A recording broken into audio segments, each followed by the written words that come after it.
Hi, I'm Clara Bellar, and I invited my friend Naomi Aldort, who's the author of the wonderful book Raising Our Children, Raising Ourselves, and who's also one of the main protagonists in my documentary Being and Becoming, to co-write an invitation on turning Halloween green and kind, from Halloween to Halloween. So hi, Naomi. Hi. Halloween is so much fun for children, for families, yet it's really become all about consumerism. $9 billion are spent each year in the USA alone, 2 billion of which on candies. Ingredients include petroleum, palm oil, responsible for deforestation, artificial colorings, some illegal in Europe due to being so toxic, and GMO corn syrup. Petroleum, of course, is also needed for non-recyclable plastic wrappings, for bags, boxes, delivery. How do you suggest we keep celebrating, but without so much garbage? Well, there's so much yummy stuff that can be treated, mostly fruit, I would say. And then if people want to make healthy homemade stuff, when I was a child, that's what we did on a similar holiday. Our mothers or fathers will make something. At those days, it was mothers. I'm old. And we would just go and bring it to people, usually people we know, other family members, friends, neighbors. But it was about natural and healthy. It wasn't. We never bought commercial stuff. So food, just yummy treats, don't have to be bought ready-made and don't have to be candy in wraps like what. Right, but a neighbor told me that some parents will throw away any unwrapped healthy treats, fearing that it could be poisoned or have needles in it. Well, yeah, if people have that level of fear, I think it's very, very rare.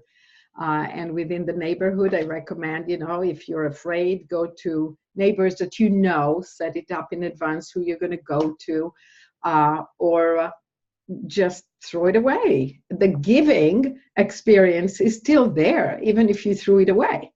So, if people are so afraid, I mean, look, it's dangerous to walk the streets. You want to open the gifts and take it into crumbs, or open the tangerine apart and see that there is no needle. You can do whatever you want, or you can just throw it away. But I don't think, for the most part, especially if you do it within your neighborhood, I don't see why that would be a problem. Right. There's actually an interesting piece in CNN on all the dangers of Halloween, actually, that have nothing to do with that. So many parents cringe when Halloween approaches. They wish their children didn't consume all these chemical candies. What would you like to say to them?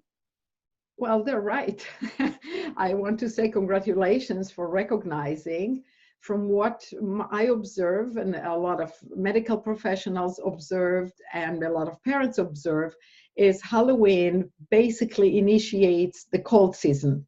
Children seem to be healthy through the summer and even through the fall. And then Halloween, they eat all this candy. So I did some research about that in books and in writing, scientific writing, and found that the immune system, the moment you eat something with sugar, even when it's homemade, by the way, when it's sugar, not natural, then it really strips the immune system down to almost nothing for a few hours. And then long term too, not quite as much. But in that first day or first few hours after eating the candy, the children are with other children. One child has a cold, the other children immune system is being down, or the next day when they're binging on all this candy that they got. That seems to be what starts all the children having colds. It'd be nice to watch and to learn and to notice. Most people don't notice it, but a lot of parents, I work with parents from all over the world via Skype, and I give workshops, and people tell me it's really strange, but there is Halloween, and the next week, bang, all the children, a lot of them are getting colds. In addition, of course, the sugar creates an addiction to more sugar. Children want more and more, get used to it, and the harmful effects of sugar on general health and well-being, the rise in diabetic in children, in being obese, overweight, is a direct result of it, as well as cancer long-term. So parents are justifiably upset and concerned, and I think you're right. A lot of parents tell me, I wish this Halloween wasn't here. When my children were young, and I noticed, what's happening with this holiday, I actually hid in the back of our house and made everything dark because I didn't want my children to have that candy for those reasons. It's unhealthy. And now I'm learning from you and from others, it's also very unhealthy for the planet.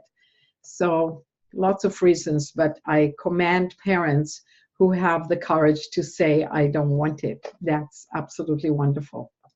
So commercial costumes, they're made of mixed materials, the production of which adds hugely to toxins in water and air. And then there's packaging, storing, shipping, which adds more pollution. Some of us buy costumes even for toddlers and pets, though some of the chemicals, including the flame retardants, are not safe for them to breathe, never mind to chew on. How did it evolve into such an industry? And what do you suggest we do that can be as much fun and much less harmful to the planet? Well, it evolved into such industry because of greed. The corporations wanted to evolve this way. They want to tell us, shop, shop, shop, so we can make money. And I think parents' low self-esteem and wanting to fit in and seeking approval and not daring to say no is what's causing us to go the consumerist way. And now that the situation of both health and the planet is so serious, I think it's time for us to create our own costumes. It's so much more fun too. I mean, when I was a child, it never occurred to anybody to buy ready-made candy or ready-made costumes. I never heard of that until I came to America. Never heard of buying costumes, never saw costumes in a window shopping, never saw anything like that. The fun of costumes is more in the creating than in the wearing them. It's days of it instead of just one day of putting it on. And you can make it from anything: parents' clothing, old clothing, tablecloth, paper bags with eyes open. We had a child in our school who dressed as a garbage can, and every step he took made the garbage can open and close. I dressed once as a man and then acted on stage our principal, and threw in some criticism about the school to a roaring laughter of the whole school. So we can be really creative. And I've seen lots of children use scarves, toilet papers, paints, healthy paints, food grade variety, etc. So the creativity, the possibilities, all the empty yogurt containers, all the inside rolls of toilet paper or whatever it is you have in boxes, and clothing and fabrics and blankets and sheets, the sky is the limit. So being creative solves the problem of the pollution that so much more production of costumes can cause. So many of us know all the facts, but at the same time feel pressured to participate. We don't want our child to be left out, to be resentful, to miss the fun. But we really wish we had a healthier and kinder alternative. And also there's the older children who've done it before. What do you say to parents? Yeah, it's not easy, but I say to parents, no one has to miss out anything. We're not talking about missing the fun. We're talking about having more fun in ecologically responsible way and in the body ecology responsible way. So I'm saying yes to celebration, yes to fun, no to succumbing to doing it like the industry wants us to do it. And if the other families are doing it this way, what I've learned from parents I work with internationally for 25 years is that the other parents wasn't the same thing. So everybody thinks, well, I have to do it because the other parents are doing it. But the other parents, each one of them saying that about them. So believe in yourself and believe in the fact that most parents want that too. And dare to write emails to your neighborhood, to put flyers out, to publicize and to refuse the junk. You know, celebration is not about things. It became about things as a way to make money to the industry. We don't have to fall for it. We have to be not so gullible. We have to have self-esteem. So celebration is not consumerism. So we're not sheep fitting everybody else and looking for approval. And really, the corporation prey on insecurity and herd mentality. It's really important to teach our children not to fit in, to seek leadership, to say, let's teach them, let's do it different way. So one example is what we did. So when our children were little, like I said, we hid in the back. But as they grew older, of course, we lived in a neighborhood at the time, and we couldn't hide from our children that there is Halloween and people are going from house to house anymore. So we told them we will do treats in a different way. We will invite people in and treat them for music, because I sing and play piano, and my children did too, and acting and dancing, and invite them to treat us the same, to give rather than to get. And we didn't give any treats. And we put a sign on the door that say, come in and we'll share treating each other for dance and song, act your character. And when adults came with children, they kind of shied away and moved away. But the older children, and that's good to know, the older children like these ideas. And they actually knocked on the door and came in. One girl sang for us and one danced. They were very excited. And I bet they came home that night and told their parents that the funnest thing was going to this weird family that wrote this bulletin on this sign on the door, and that they could sing and dance and listen to us singing and dancing. That was probably the highlight of their evening. So we need to be leaders, and we need to celebrate for real between people, and to celebrate with giving, not with getting, to come and give something. Some of us parents resort to the trash bin with all these candies, offering children gifts as a trade often with the Halloween fairy or the switch witch, Yeah. which only lessens the toll on the child, not on the planet. Exactly. Yeah. And not only that, but it reinforces the me culture, the entitlement, the focus on the child, on getting rather than giving. I need to get something, as though you're saying to the child, you must have it or else you can't survive. As if the child has no emotional strength to say, no, I'm not eating candy.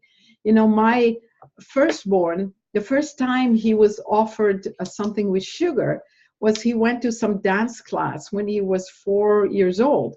And at the end of the dance class, the teacher handed them all ice cream bars. And I came to pick him up. I didn't know that would happen. And I see all the children coming out with ice cream bars, and he didn't.